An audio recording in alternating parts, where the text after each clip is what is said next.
예, 오늘 요한일서 5장, 요한일서의 마지막 장에 해당합니다. 우선 요한일서 5장 개요부터 좀 나눠보도록 하겠습니다. 우선 요한일서 5장 전체의 키워드들을 한번 살펴보도록 하겠습니다. 한번 가지고 계신 성경에 표시를 하시면 좋겠어요. 자, 1절입니다. 1절에 보면 하나님께로부터 난 자, 하나님께로부터 난 자에 대한 이야기가 요한일서 5장에 보면 어떻게 보면 전체적인 주제에 해당한다고 볼 수 있겠죠.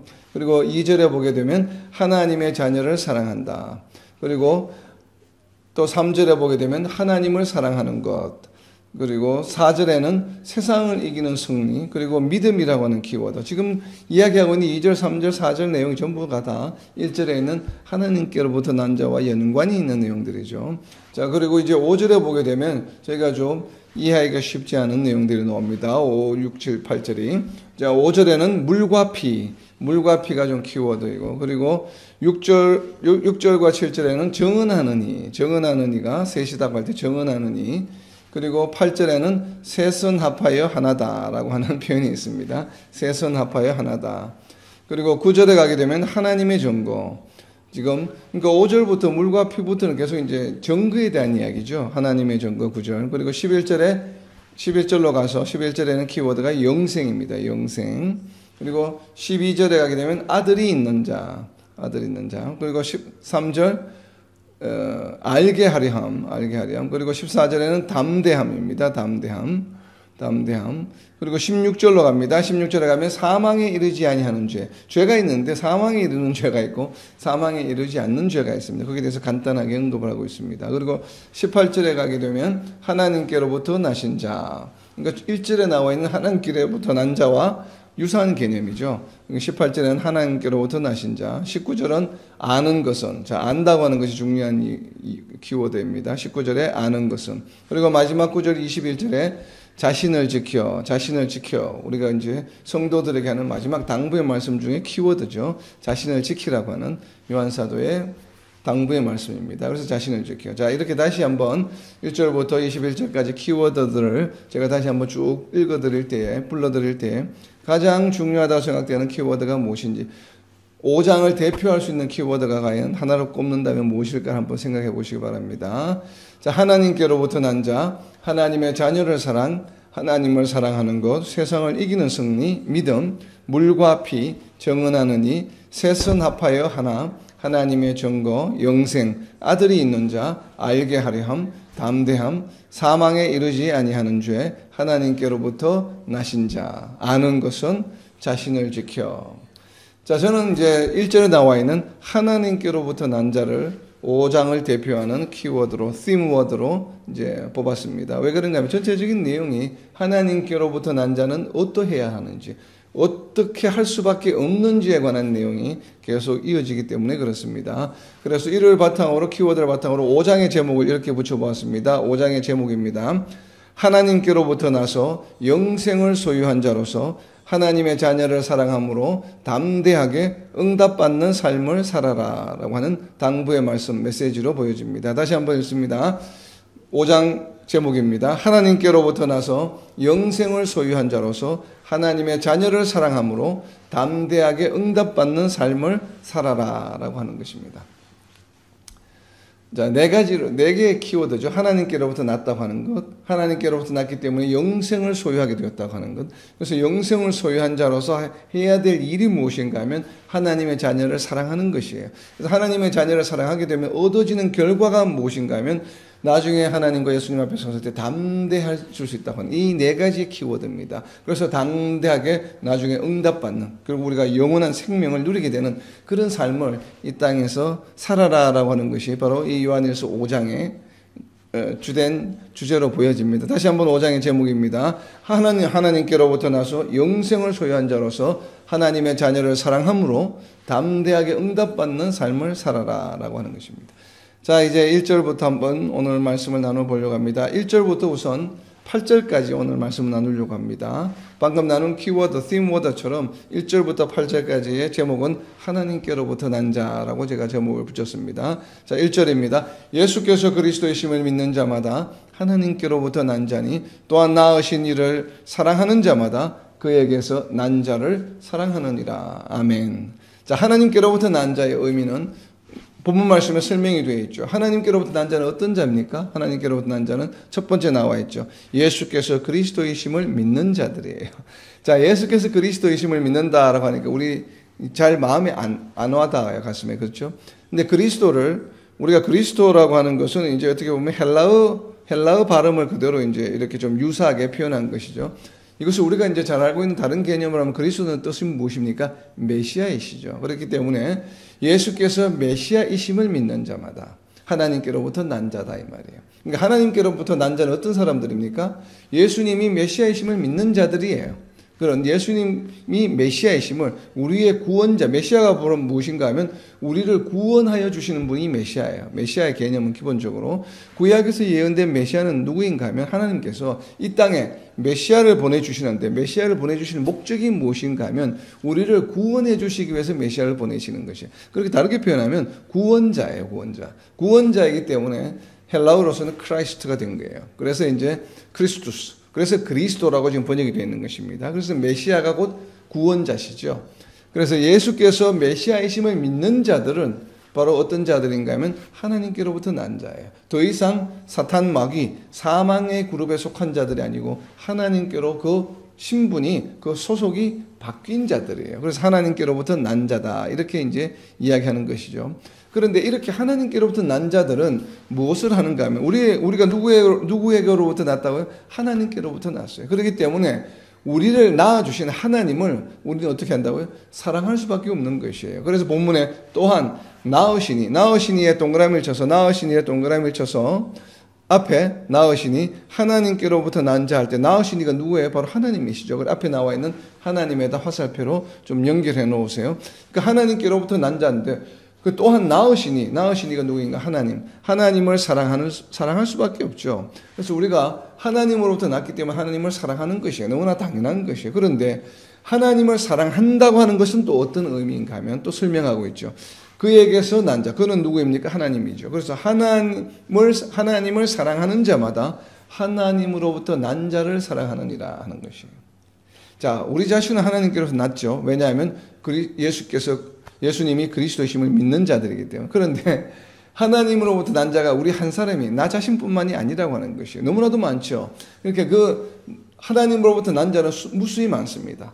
예수께서 그리스도이심을 믿는 자들이기 때문에. 그렇기 때문에 우리 자신들은 예수님이 그리스도이심을 믿는 자들을 우리가 서로 사랑할 수밖에 없는 것이에요. 왜냐하면 우리 각자가 우리를 낳아주신 하나님을 사랑한 자들이기 때문에 그렇습니다. 바로 그 이야기를 지금 1절에서 하고 있는 것이죠. 그러니까 하나님께로부터 난 자를 사랑할 수밖에 없다. 그에게서 난 자를 사랑하느니라고 옆에다가 적어 놓으세요. 골로새서 1장 4절에 그 설명이 되어 있습니다. 골로새서 1장 4절입니다. 골로새서 1장 4절.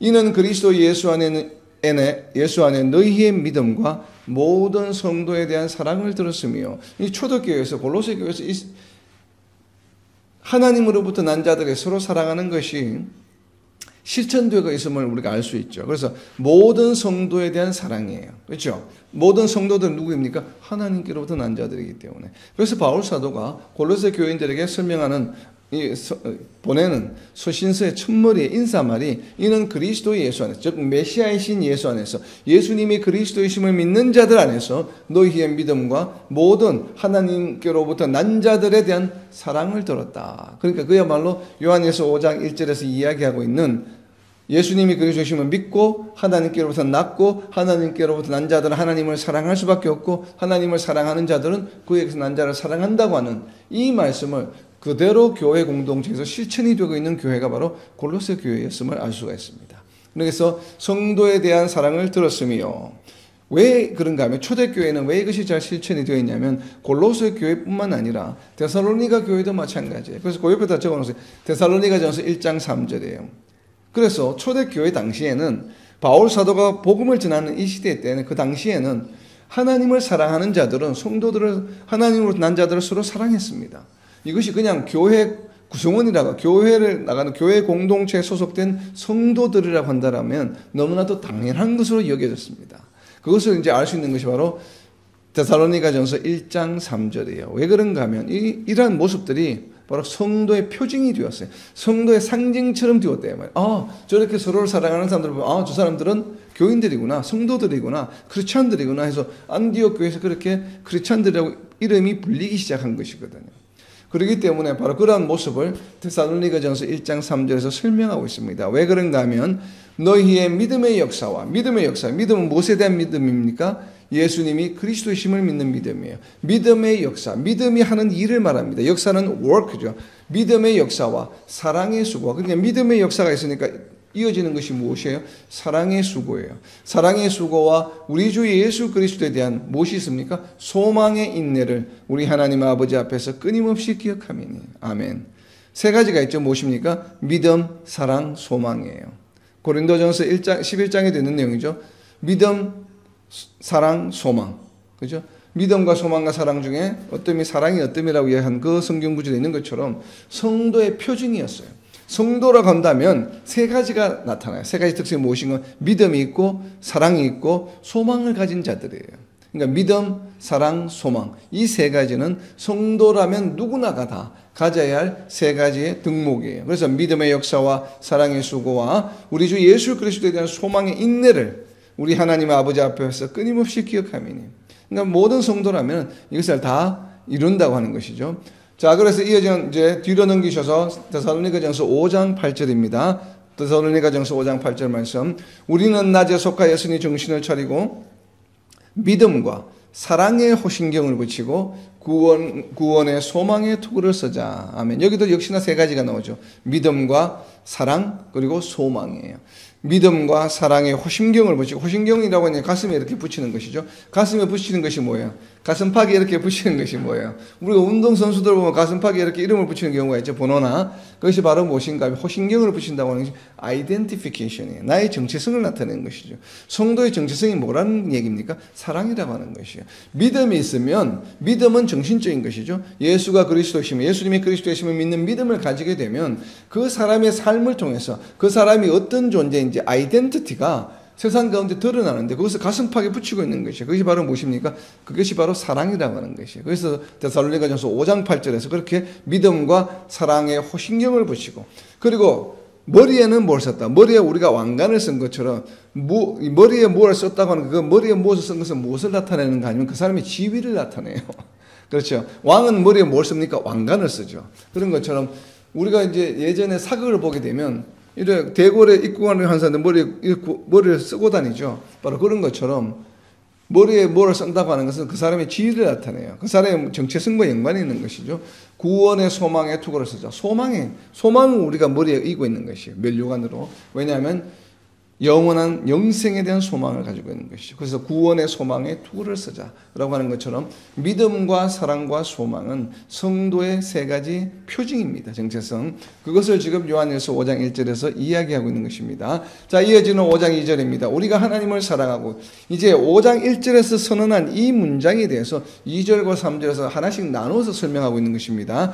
두 번째 2절에서 설명하고 있는 것은 무엇인가 하면 하나님께로부터 난 자니 1절에 또한 나으신 이를 사랑하는 자마다 이야기하니까 하나님을 사랑하는 자마다 하니까, 그렇다면 하나님을 사랑한다고 하는 것이 무엇인가가 지금 2절에서 설명하고 있는 것이에요. 그리고 3절에서 설명을 하고 있고, 자, 우리가 하나님을 사랑하고 그의 계명들을 지킬 때에 이로써 우리가 하나님의 자녀를 사랑하는 줄을 아느니라. 그러니까 2절에서 무엇을 이야기하고 있습니까? 하나님께로부터, 하나님을 사랑하고부터가 먼저고, 그리고 계명을 지키게 되면 무엇이에요? 1절에서 이야기한 하나님으로부터 난 자를 사랑하는구나 라고 하는 것을 우리가 세상 가운데서 증거하게 되는, 간증하게 되는 것이죠. 우리가 드러난다, 증언하는 거죠. 그래서 하나님의 자녀를 사랑한 줄을 알게 된다고 하는 것입니다. 그러니까 하나님의 자녀를 사랑한 줄을 아는 방법은 무엇이에요? 하나님의 자녀를 사랑한 줄을 아느니라 옆에다 적어 놓으세요. 요한일서 4장 21절입니다. 앞장에 있습니다. 요한일서 4장 21절과 12절 말씀, 두 구절의 말씀이 있습니다. 먼저 요한일서 4장 21절입니다. 우리가 이 계명을 주께 받았나니, 계명이 무엇인지 나중에 뒤에 다시 설명을 합니다. 하나님을 사랑하는 자는 또한 그 형제를 사랑할지니라. 5장 1절의 말과 동일하죠. 하나님께로부터 난 자, 하나님을 낳은 이를, 즉 하나님을 사랑하는 자마다 그에게서 난 자를 사랑한다는 것과 동일한 말씀이에요. 하나님을 사랑하는 자는 또한 그 형제를 사랑할지니라. 그리고 앞으로 가서 12절입니다. 어느 때나 하나님을 본 사람이 없을 때 만일 우리가 서로 사랑하면 하나님이 우리 안에 거하시고 그의 사랑이 우리 안에 온전히 이루어지느니라. 하나님이 세상을 사랑하사 독생자를 이 땅에 보내주셨어요. 그 사랑이 이제 완전히 이루어진 것이죠. 그 사랑이 완전히 이루어지는 것은 전 세계가 전체적으로 이루어지는 것이 아니라 각각 개인에게 이루어지는 것이죠. 그것이 그 개인에게 이루어져서 종국에 예수님이 다시 오실 때에 이 땅에서 온전히 이루어지게 되는 것이죠. 그런 것처럼 우리 안에 온전히 이루어졌다. 우리 안에 온전히 이루어졌다는 얘기는 무엇인가 하면 각자 개인별로 각 성도마다 그것이 이루어졌다 이 말이에요. 왜냐하면 하나님 우리를 사랑하시고 우리를 구원해 주시기 위해서 독생자를 보내주시는 그런 사랑을 우리에게 베풀어 주셨는데 그 사랑이 결실을 맺은 것은 무엇이에요? 우리가 예수님이 그리스도이심을 믿고 구원받았을 때 완전히 결실을 맺어지게 된 것이죠. 바로 그 이야기를 하는 것이죠. 온전히 이루어지느니라. 즉 다르게 표현하면 지금 1절과 2절 말씀에 보게 되면 하나님을 사랑하는 것과 우리가 성도 간에 서로 사랑하는 것은 뗄 수 없는 것이에요. 항상 함께 존재하는 것이에요. 그러니까 우리가 하나님을 사랑하고 하나님은 우리를 사랑하는 하나님과 우리의 관계가 사랑으로 맺어진 것처럼 성도들 간에도 어떠한 무엇으로 맺어졌다고요? 바로 사랑으로 맺어졌다고 하는 것이에요. 그래서 하나님을 사랑하는 것과 성도를 사랑하는 것은 별개의 것이 아니다. 그것은 항상 하나님을 사랑하면 반드시 성도를 사랑할 수밖에 없는 것입니다. 그래서 성도를 사랑하는 것을 보게 되면 하나님을 사랑하는지 안 하는지 내가 따로 보지 않아도 성도를 사랑하는 것만 보아도 저 사람은 하나님을 사랑하는 사람이구나 하는 것을 그냥 알 수 있다는 것이에요. 왜 그런가 하면 그것은 이퀄이기 때문에 동일한 것이기 때문에 그렇습니다. 자, 이어지는 3절입니다. 하나님을 사랑하는 것은 이것이니. 자, 이제는 자녀가 하나님의 자녀를 서로 사랑하는 줄을 아는 것을 설명한 다음에 3절에는 이제 구체적으로 그렇다면 하나님을 사랑하는 것은 과연 무엇인가를 설명하는 것이에요. 하나님을 사랑하는 것은 이것이니 우리가 그의 계명들을 지키는 것이라 그의 계명들은 무거운 것이 아니로다. 그러니까 하나님을 사랑하는 것은 무엇인가 하면 우리에게 주신 계명들을 지키는 것이에요. 그의 계명들은 무거운 것이 아니에요. 왜냐하면 예수님이 그리스도이심을 믿고 하나님으로부터 난 자들은 하나님을 사랑하게 되는데 그거는 자연적으로 저절로 하게 되는 것이기 때문에 결코 무거운 것이다. 하려고 애를 쓰고 힘든 것이 아니라 이 말이에요. 그래서 영어 성경에는 이제 burdensom이라고 되어 있는데 바로 그런 것이죠. 이게 고민거리가 되고 힘든 일이 아니라 이 말이에요.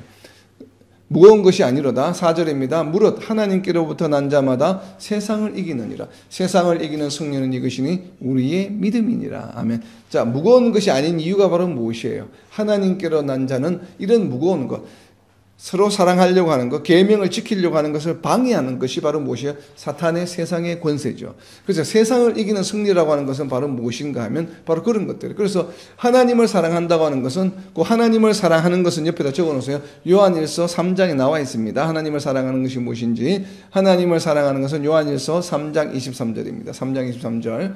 요한일서 3장 23절입니다. 그의 계명은 이것이. 이제 계명 2절에서 설명하는 계명을 설명하고 있는 것이에요. 그래서 3절에서 설명하고 있는 계명. 그의 계명은 이것이니 곧 그 아들 예수 그리스도의 이름을 믿는 것이 먼저예요. 믿고에다 동그라미를 쳐놓으서 믿고 그가 우리에게 주신 계명대로 뭐 하는 것입니까? 서로 사랑할 것이니라. 아멘. 자, 믿는 것과 사랑하는 것은 같이 나와 있죠. 예수 그리스도의 이름을 믿고 그가 우리에게 주신 계명이 무엇이에요? 계명대로 서로 사랑하는 것이에요. 그렇기 때문에 예수님이 그리스도이심을 믿는 사람들은 예수님이 우리에게 주신 계명을 지켜서 서로 사랑해야 된다라고 하는 것입니다. 그래서 하나님을 사랑하는 것은 바로 계명을 지키는 것이에요. 그래서 세상을 이기는 승리는 무엇인가 하면 하나님께로부터 난 자들은 세상을 이길 수밖에 없어요. 왜 그렇습니까? 예수님이 그리스도이심을 믿고 또 하나님을 사랑하는 자들이기 때문에 하나님으로부터 난 자들이기 때문에 세상을 이겨요. 우리가 하나님을 믿는 것, 예수님을 믿는 것, 하나님을 사랑하는 것, 서로 형제들을 사랑하는 것을 방해하려고 하는 것이 바로 무엇인가 하면 세상의 권세예요. 사탄의 권세들이죠. 그래서 세상을 이긴다고 하는 것은 바로 무엇이 세상을 이긴다고 합니까? 믿음이 이긴다. 그 믿음은 무엇이에요? 예수님이 그리스도이심을 믿는 믿음이에요. 그래서 예수님이 그리스도를 믿게 되면 하나님께로부터 난 자들이기 때문에 하나님께로부터 난 자들은 사탄의 권세를 이길 수 있다. 얘기입니다. 자, 세상을 이기는 승리, 세상을 이기는 승리는 이것이니 그 옆에다 적어 놓으세요. 로마서 12장 21절이에요. 로마서 12장 21절. 로마서 12장 21절 말씀입니다. 악에게 지지 말고 손으로 악을 이기라. 그러니까 악을 이기는 방법은 악하고 내가 막 싸워서 힘으로 이기는 것이 아니에요. 악을 이기는 것은 무엇이 이긴다고? 손이 이기는 것이에요. 결국 선이 무엇이에요? 그 선에다 옆에다 적어 놓으세요. 선은 무엇이에요? 사랑이에요. 사랑. 형제를 사랑하는 사랑의 능력, 하나님을 사랑하는 것, 그리고 형제를 사랑하는 것, 이웃을 사랑하는 것이 결국은 악을 이기게 되어 있습니다. 그래서 사랑하는 것. 자, 그리고 요한일서 2장 14절입니다. 요한일서 2장 14절, 요한 1서로 돌아와서 2장 14절에 아이들아 내가 너희에게 쓴 것은 너희가 아버지를 알았으며 아비들아 내가 너희에게 쓴 것은 너희가 태초부터 계신 이를 알았으며 하나님이시죠. 청년들아 내가 너희에게 쓴 것은 너희가 강하고 하나님의 말씀이 너희 안에 거하시며 너희가 흉악한 자를 이겼습니다. 흉악한 자를 이겼다고 이야기합니다. 왜 그렇습니까? 원래는 세상의 권세에 속해 있었죠. 세상에 속해 있었는데 예수님을 믿음으로 하나님으로부터 난 자가 되었어요. 그러다 보니까 세상의 권세를 어떻게 해요? 세상 우리를 붙들고 있는 세상의 권세로부터 이겼기 때문에 요한일서 2장 14절에서 흉악한 자를 이겼습니다. 이겼다라고 이야기하는 것입니다. 동일하게 4절에 요한일서 5장 4절에 있는 것처럼 하나님께로부터 난 자마다 뭐요? 세상을 이겼죠. 이미. 세상을 이긴 자들이기 때문에 계속해서 세상을 이기는 승리가 바로 무엇인가 하면 믿음이에요. 믿었기 때문에 하나님으로부터 난 자로 소속이 세상으로부터 하나님께로 바뀌었기 때문에 이미 세상을 이겼다라고 이렇게 이야기할 수가 있는 것이죠. 자, 이어지는 5절입니다. 5절과 6절. 5절과 6절이 이제 조금 어려운 말씀. 오늘 우리가 나누는 이야기 중에 가장 어려운 말씀 중에 하나입니다. 이어지는 7, 8절과 연계되어서 자, 5절입니다. 예수께서 하나님의 아들이심을 믿는 자가 아니면 세상을 이기는 자가 누구냐? 방금 나눈 것이죠. 그래서 예수님이 하나님의 아들이심을 믿는 자는 세상을 이긴 자들이라고 이야기합니다. 6절입니다. 이는 왜 그런가 하면 자, 예수님이 그리스도심을 믿는 자들은 세상을 이긴 자들이야 라고 이야기를 하는데 그 이유가 바로 무엇인가 하면 이는 물과 피로 임하신 이시니 곧 예수 그리스도시라. 물로만 아니요 물과 피로 임하셨고 정언하는 이는 성령이시니 성령은 진리니라. 아멘. 자, 여기에 키워드가 3개가 나옵니다. 동그라미 쳐놓으세요. 물, 그리고 피, 그리고 성령이에요. 그러니까 물과 피와 성령이 함께 일함으로 우리가 이기게 되었다라고 하는 것이에요. 자, 예수님이 하나님의 아들이심을 믿는 자가 세상을 이기는데 그 이유가 무엇인가 하면 바로 예수님이 물과 피로 임하셨기 때문에 그렇다는 것이에요. 예수님이 물과 피로 이 땅에 임하셨기 때문에 우리는 예수님이 하나님의 아들이심을 믿게 되면 세상을 이길 수 있게 된다라고 하는 것입니다. 그렇다는 얘기는 물과 피라고 하는 이 두 개념이 예수님이 세상을 이긴 것과 연관이 있다는 얘기죠. 왜냐하면 우리가 예수님이 하나님의 아들이심을 믿는 믿음으로 세상을 이기는데 그렇게 되는 이유가 바로 무엇인가 하면 우리가 믿는 그 믿음의 대상인 예수님이 세상을 먼저 우리보다 앞서서 이기셨기 때문에 그래요. 그래서 예수님을 따라감으로 우리는 그냥 예수님 덕분에 예수님이 이미 세상의 권세를, 사탄의 권세를, 사망의 권세를 이기셨기 때문에 우리는 예수님께 붙어서 예수님과 함께 멍에를 메고 감으로 그냥 자연스럽게 이기게 되는 것이에요. 그래서 예수님이 물과 피로 임하셨기 때문에 이 의미는 물과 피로 세상을 이기셨구나. 물과 피로 사탄의 권세를 이기셨구나 라는 것을 우리가 이제 알 수가 있겠죠. 자, 그렇다면 이 물과 피가 무엇인지 또 이 물과 피와 더불어서 나오는 게 무엇이에요? 성령인데 성령이 정언하시는데 이 성령을 무엇이라고 이야기합니까? 성령은 진리니라. 진리의 성령이 정언하셨다. 물과 피로 이기신 이 예수님을 믿는 믿음은 어떻게 생긴 것이에요? 믿음은 물과 피로 오신 예수님을 믿는 믿음은 누구에 의해서 우리가 믿음을 가지게 되었습니까? 바로 성령의 역사죠. 성령께서 우리에게 예수님이 그리스도이심을 정언해 주셨어요. 그래서 우리가 성령의 이끌리심을 받아서 예수님이 그리스도시구나, 하나님의 아들이시구나 라는 것을 믿음을 가지게 되었다고 하는 것을 지금 5절과 6절에서 설명하고 있는 것입니다. 자, 물과 성령으로 세례를 받으셨다고 하는 것을 한번 보시겠습니다. 왜 물과 피라고 이야기하고 있는지 누가복음, 그 물 옆에다 적어놓으세요. 누가복음 3장 21절과 22절 말씀입니다. 물 옆에다 적어놓으세요. 누가복음 3장 21절과 22절 말씀입니다. 21절입니다. 백성이 다 세례를 받으세요. 예수도 세례를 받으시고 기도하실 때 물로 세례를 받으셨죠. 하늘이 열리며 22절입니다. 성령이 비둘기 같은 형체로 그의 위에 강림하시더니 하늘로부터 소리가 나기를 너는 내 사랑하는 아들이라 내가 너를 기뻐하노라 하시니라. 아멘. 이것이 이제 예수님이 이 땅에 오셔서 공생애를 시작하는 시발점, 첫 장면이에요. 드디어 예수님께서 3년 반 동안 공생애의 사역을 시작하시는데 그 사역의 시작을 무엇으로 시작하셨습니까? 세례받는 것으로 시작하셨습니다. 이 세례를 무엇으로 받으셨어요? 물로 받으셨죠. 그래서 물과 피입니다. 피와 물이 아니에요, 순서가. 물과 피라고 표현하는 이유가 있습니다. 왜? 물이 먼저이기 때문에. 그래서 세례, 물이라고 하는 것은 예수님의 세례를 의미한다. 세례를 받으심으로 이 땅에 공식적으로 사역의 무대에 데뷔하셨죠. 그전에는 그냥 계시다가 데뷔해서 이제부터 예수님이 그리스도로서 메시아로서의 이제 사역을 시작하신다라고 그 시작이 바로 무엇으로 시작하셨습니까? 이 세례로 시작하셨다. 근데 어떤 또 신학자들은 물로 이 땅에 오셨다니까 물, 인간적인 출생을 의미한다. 왜? 예수님께서 마리아를 통해서 태어나셨기 때문에. 예수님이 마리아의 몸을 통해서 태어나실 때 무엇을 통해서 태어났습니까? 물을 통해서 태어나셨죠. 왜냐하면 양수로 양육이 되었기 때문에 태중에서. 그래서 그 물을 깨치고 양수가 터짐으로써 물이 터짐으로써 이 땅에 육체적으로 나오셨죠. 인간의 모습으로. 그래서 그것을 상징한다라고 또 이렇게 해석하기도 합니다. 상당히 설득력있는 해석으로 보여집니다. 그러나 저는 어쨌든 공생의 사역에 좀 초점을 맞추고 싶습니다. 그래서 세례로 저는 이해를 합니다. 뭐 세례이든 아니면 양수를 대표하든 어쨌든 예수님 이 땅에 오신 것, 그 시작점을 가리키는 것으로 보여집니다. 그 시작점을 육신적인 출생으로 볼 것이냐 아니면 공생의 사역의 시작으로 볼 것이냐에 대한 관점의 차이가 있을 뿐이죠. 저는 공생의, 즉 구원 사역의 시작점으로 보고 싶은데 조금 더 무게를 두고 싶습니다. 그래서 세례로 해석을 합니다.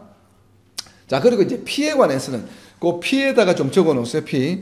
요한복음 19장 34절입니다. 요한복음 19장 34절. 그리고 마태복음 26장 28절입니다. 마태복음 26장 28절. 그리고 베드로전서 1장 2절입니다. 베드로전서 1장 2절. 자, 먼저 요한복음 19장 34절입니다.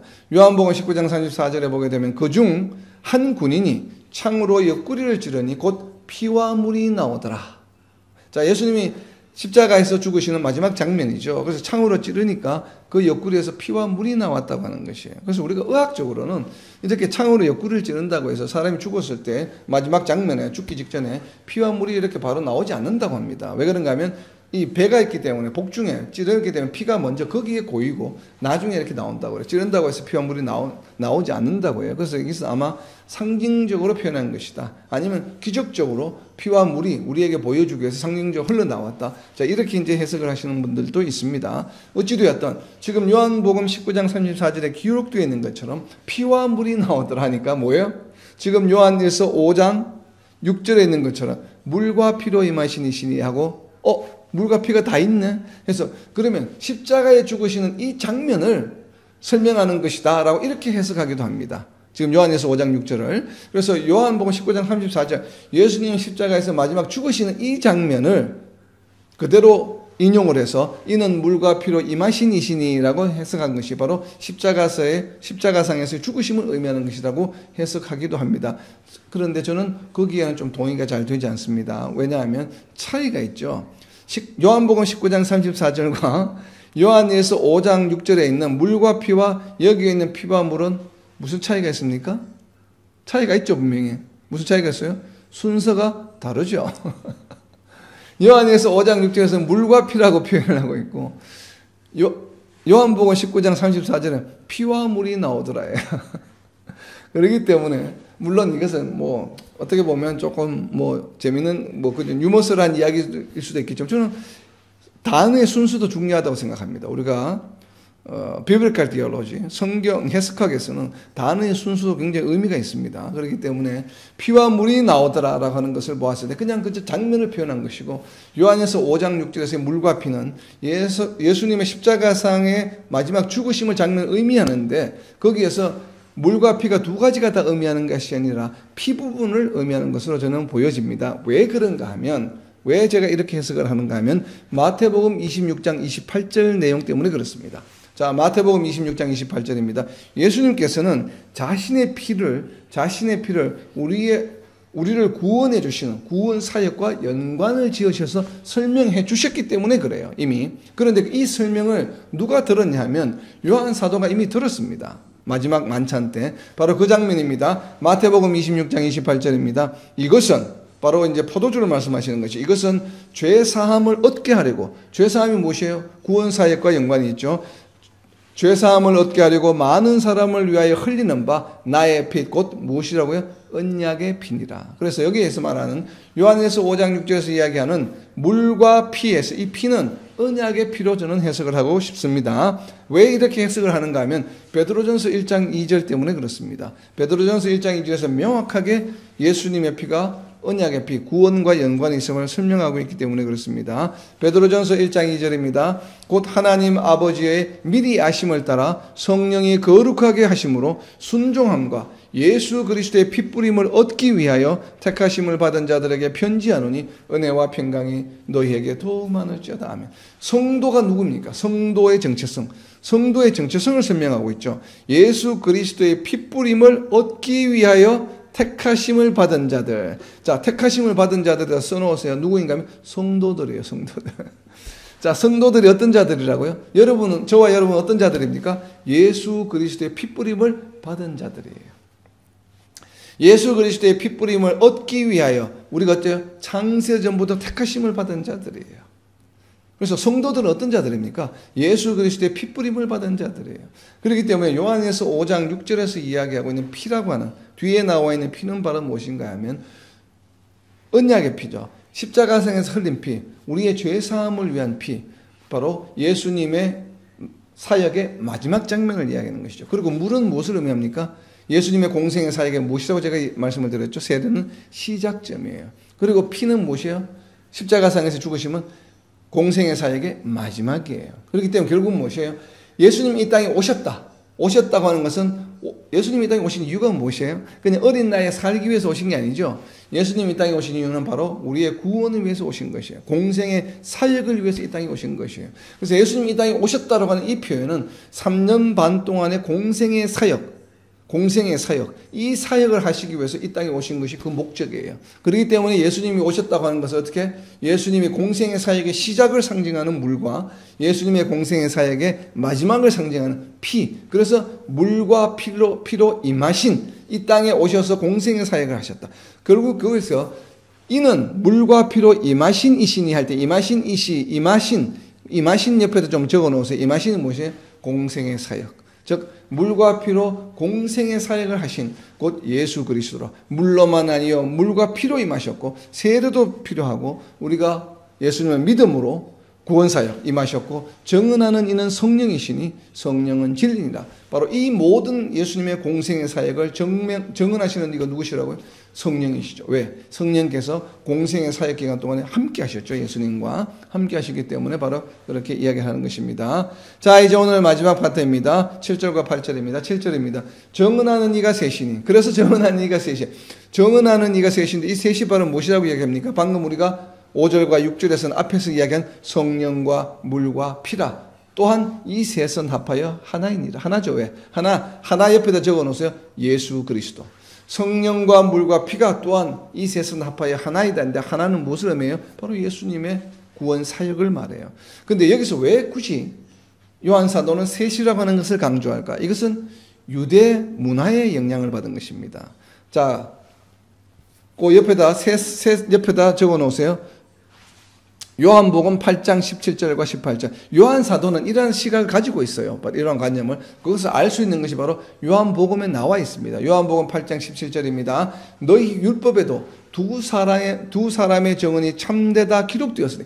그러니까 한 사람만 정언하는 것은 유효하지 않아요. 유대인 사회에서는 최소한 2명 이상, 2-3사람이 정언해야 됩니다. 자, 이어진 18절입니다. 내가 나를 위하여 정언하는 자가 되고 나를 보내신 아버지도 나를 위하여 정언하시니라. 이것이 요한 사도가 성도들에게 기록한 서신서의 기본적인 관점이에요. 그래서 예수님도 자신을 정언하고 예수님 한 사람만 정언하면 안 되니까 예수님을 보내신 하나님도 정언하다. 그래서 예수님과 하나님 두 사람의 정언자를 만든 것이에요. 그래서 이제는 인정할 수 있겠구나. 왜? 두 사람이 정언하기 때문에. 바로 이러한 관점을 가지고 있는데 이러한 근거는 무엇인가 하면 구약의 율법에 그렇게 되어 있기 때문에 그래요. 자, 신명기 19장 15절입니다. 셋은 합하여 옆에다 적어 놓으세요. 신명기 19장 15절입니다.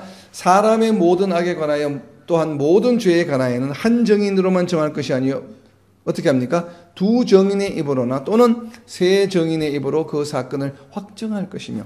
그래서 모든 정언을 할 때는 최소한 몇 명이 필요합니까? 2명 내지는 3명이 필요한 것이에요.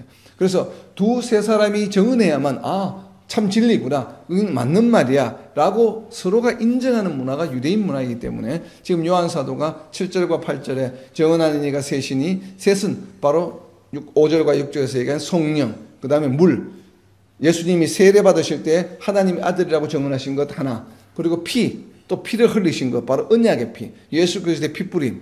그래서 십자가에서 구원 사역을 이루셨구나. 이 세 가지가 바로 예수님이 메시아이심을, 예수님이 그리스도이심을 정언하는 것이다. 그리고 정언하는 것이다 라고 하는 이야기예요. 자, 이제 오늘 말씀을 정리하려고 합니다.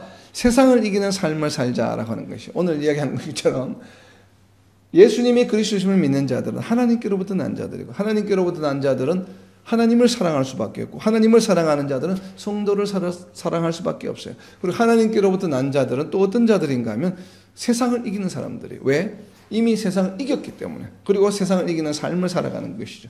우리는 이미 세상을 이겼기 때문에 세상으로부터 나와서 하나님께로부터 난 자로 변화되었기 때문에, 신분이 완전히 바뀌었기 때문에 계속해서 세상을 이기는 삶을 살아가자라고 하는 것이에요. 그러면 어떻게 하면 세상을 이기는 삶을 살아갈 수 있을까요? 성령이 정언하시는 것처럼 우리가 성령의 인도하심을 받아야 돼요. 바로 로마서 8장 16절에 있는 말씀이죠. 성령이 친히 우리의 영과 더불어 우리가 하나님의 자녀인 것을 정언하는 것이에요. 그래서 성령의 인도하심에 순종함으로 하나님의 자녀임을 세상 가운데 드러내는데, 하나님의 자녀임을 드러내는 것은 바로 다르게 표현하면 무엇이에요? 우리가 믿음이 있는 자다, 예수님이 그리스도이심을 믿는 자들이다. 그래야 그런 자들은 하나님께로부터 낳은 자들, 하나님께로부터 난 자들이다. 하나님의 자녀, 하나님의 자녀라는 의미가 무엇이에요? 하나님으로부터 난 자들이란 얘기예요. 오늘 우리가 나눈 것처럼 하나님께로부터 난 자, 즉 하나님께로 난 자들 어떤 자들이에요? 예수님이 그리스도임을 믿는 자들이기 때문에, 즉 다르게 표현하면 믿음이 있는 자임을 증언하는 것은 누구의 도움으로? 성령이 우리의 영과 더불어서 하나님의 자녀임을, 하나님께로부터 난 자임을, 예수님의 그리스도이심을 믿는 자들임을 증언하는 것이 바로 로마서 8장 16절의 말씀이에요. 그렇게 하려면 우리는 어떻게 해야 됩니까? 성령의 인도하심은 어떤 의미예요? 바로 요한복음 14장 26절에 있는 것처럼 성령의 인도하심은 바로 성령께서 우리에게 가르쳐 주시는 것이에요. 요한복음 14장 26절입니다. 보혜사 곧 아버지께서 내 이름으로 보내실 성령, 그가 너희에게 모든 것을 가르치고 내가 너희에게 말한 것을 모든 것을 생각나게 하리라. 즉 이러한 다가오는 한 주간 동안에는 정말 성령께서 우리에게 가르쳐 주시는, 또 모든 그런 가르침을 우리가 기억하고 또 잘 알아서 성령의 인도하심에 순종함으로 세상 가운데서 하나님의 자녀임을, 예수님이 그리스도이심을 믿는, 그리고 하나님께로부터 난 자들임을 증언하는, 그래서 복음의 축복의 통로 역할을 잘 감당하는 저와 여러분, 그리고 이 땅의 모든 하나님의 백성들이 되시기를 예수님의 이름으로 선포합니다. 아멘.